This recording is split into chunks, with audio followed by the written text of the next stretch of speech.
PSP. Ito ang balita. Utan ho natin ang balita mula kay Super June Vice Bantaculo.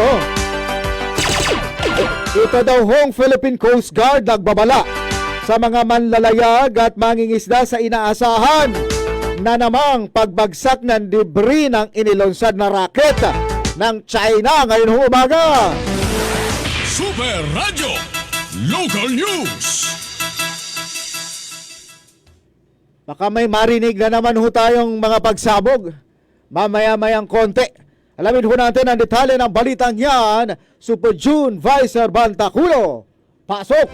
Nagpabala ang Philippine Coast Guard sa mga manlalayag at mangingisda sa nakatakdang paglunsan muli ng Long March 8A rocket mula Hainan International Commercial Launch Center sa China sa pagitan ng alas 7:18 hanggang alas 7:54 ngayong umaga, December 26, 2025. Ayon sa PCG, inaasahan na ilang bahagi ng debris ng nasabing rocket ay maaaring bumagsak sa loob ng mga tinukoy na drop zones na humigit kumulang 126 nautical miles layo mula sa Puerto Princesa, 108 nautical miles ang layo mula El Nido, 90 nautical miles mula sa Ruzul Reef, 32 nautical miles mula sa Haji Mutamad Basilan, 42 nautical miles mula sa Pangotaran Island, Sulu at 46 nautical miles ang layo mula sa Tubataha, Palawan. Dahil dito, mariing pinalalahanan ng publiko lalo na ang mga mangingisda at sasakyang pandagat na iwasan ang mga lugar na sakop ng mga sumusunod na itinakdang coordinate upang matiyak ang kaligtasan at maiwasan ang anumang panganib dulot ng pagbagsak ng debris. Mahigpit na pinapayuhan ng publiko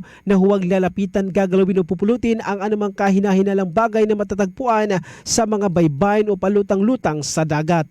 Ako si John Vicer Bantaculo ng GMA Super Radio Palawan. Dapat totoo.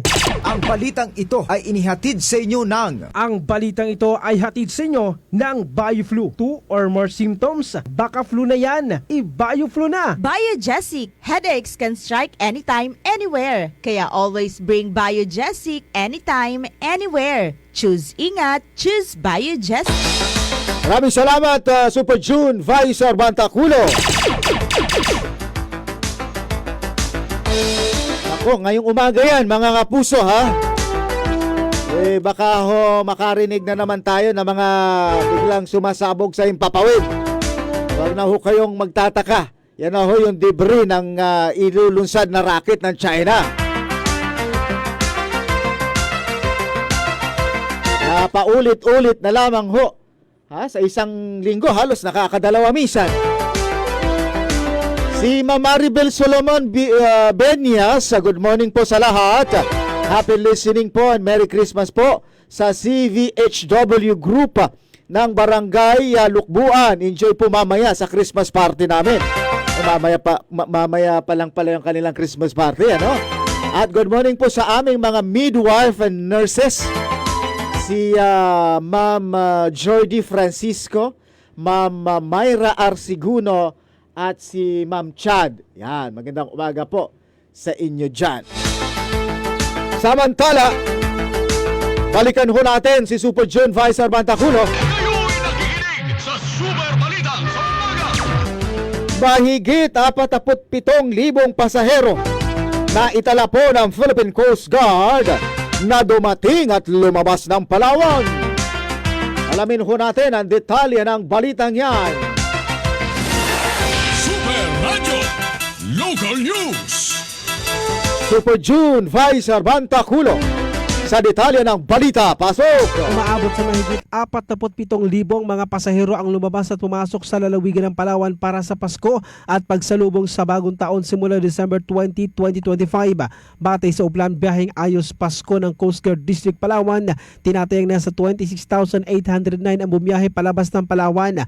Nasa 21,108 naman ang mga inbound passengers. Aabot naman sa 2,112 ang mga sasakyang pandagat na dumaan sa inspeksyon ng nasa 300 at 49 na PCG member na i-deploy sa iba't ibang pantalan sa lalawigan. Patuloy namang nakalarto ang lahat ng himpilan ng Coast Guard hanggang January 4, 2026 upang matiyak ang kaligtasan ng mga biyahero at manlalayag. Ako si John Vicer Bantaculo ng GMA Super Radio Palawan. Dapat totoo. Kayo'y nakikinig sa Super Balita sa umaga. Maraming salamat, Super June Vice Bantaculo. Sir Christopher Aligway, good morning po. Sana ay dinggin nyo na ang pabatid ni Panginoong Jesus sa ngayon na ang lahat ng aktibidad na may kaugnayan po sa pangalan ng Diyos ay dapat raw yan ay walang kapalit na anumang halaga, lalo na ng pera. At si Ma'am Adela Lastimoso, good morning po. Super Wilmar watching from Barangay Mauyon. Thanks po and God bless. Magandang umaga po, Ma'am Adela Lastimoso. Marami na tayo mga kapusong gising na. Ngayon pong umagang ito. Kayo'y nakikinig sa Super Balita sa umaga. 5 minuto, bago ho sumapit ang alas 6, tuloy sa pagbabalita, mga kapuso. Super Radio, Puerto Princesa, DYSB. Ito ang balita. Para ho sa atin hong balita sa panayam po kay Engineer Frederick Barrios ng National Power Corporation noon po December 21 ay kable pa lamang ang naipadala po sa isla ho ng Bisukay sa Cuyo, Palawan at wala pa ang mga poste ng kuryente at ang balita nila sa 28 pa ito darating mula ho sa Manila, ngunit din na po ito aabot dahil mag-holiday na kaya hindi sila nagpadala ng mga tauhan. Sa ngayon po, nung nakaraan, nung December 21, ang pinadala nila mga kable lang. Yung mga poste, wala pa po. Okay. So, ang balita namin kasi, sa December 28 pa po, Darating.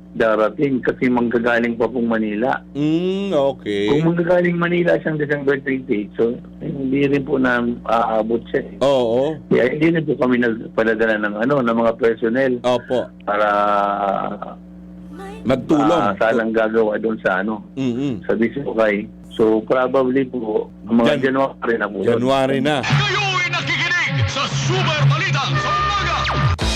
Ang tinig po yan ni Engineer Frederick Barrios, ang area manager po ng NPC Palawan.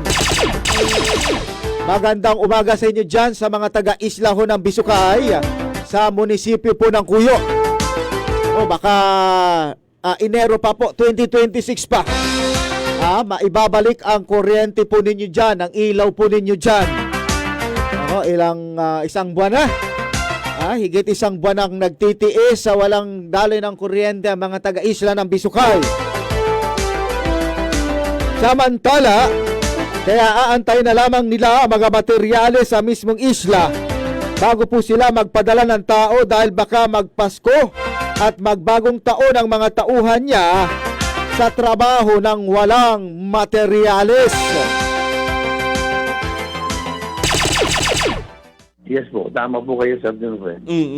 Kaya yun po, doon kami bumabase. Opo. Kasi siyempre po, pag nagpadala naman kami ng tao, sayang naman po, abutin sila ng Christmas sa New Year na wala pong gagawin. Oo So, nga.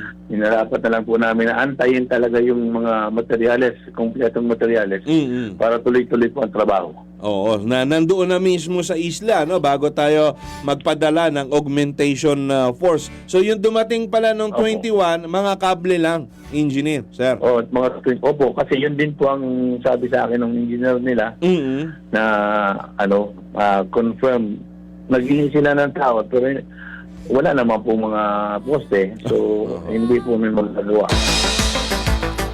Ang inyo pong narinig ay tinig pa rin po yan ni Engineer Frederick Barrios, ang area manager po ng NPC Palawan. Kaya sila ay nakaantabay lang at handang tumulong at humingi naman sila ng pasensya dahil wala silang magawa sa parte nila.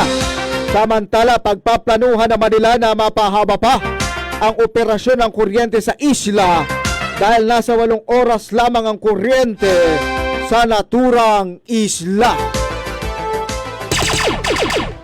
Yes po, kami naman po ay nakaantabay lang at handa naman pong tumulong. Yun nga lang po, naghihingi kami ng pasensya kasi wala naman po kaming magawa sa parte namin. Opo. Pag yan ba ina-restore sa isla ng Bisukay, yung dati-rati, ilan bang hours yung kanilang supply ng kuryente dyan, engineer, mai-extend din? Katulad nung sa ilang mga island natin? Hindi ko po alam. Titingnan po namin dun sa Missionary Electrification Plan kung kasama na po siya sa increase in operating hours. Yun naman po, pagplaplanuhan namin at gagawan ng paraan para Opo. maging 8. Kayo'y nakikinig sa Super Balita sa umaga. Ang inyo pong narinig ay magkakasunod pong tinigyan ni Engineer Frederick Barrios, ang Area Manager po ng National Power Corporation NPC, Palawan. Kaya sa mga taga-Bisukay, mga gasera. Gasera muna ang gagamitin ninyo. Patuloy nyo ang gagamitin. Dahil medyo matagal-tagal pa ito, no? Mga ilang araw pa, linggo pa. Next year pa. Baka mai-restore ang kuryente, ang elektrisidad dyan sa munisipyo. Dyan ho sa barangay o sa isla ng Bisukay na mayroon pong 3 barangay. Yan po ay dahil pa po sa Bagyong Tino. Dahil po sa epekto ng Bagyong Tino, nagkanda tumba, nagkanda bale ang mga poste dyan. Kaya walang kuryente. So, 2026 pa, baka po kayo magkakuryente dyan. Medyo hindi lang konting tiis-tiis, marami at malaking tiis-tiis ang dapat nyong gawin dyan, mga taga-Isla Iang Bisukay.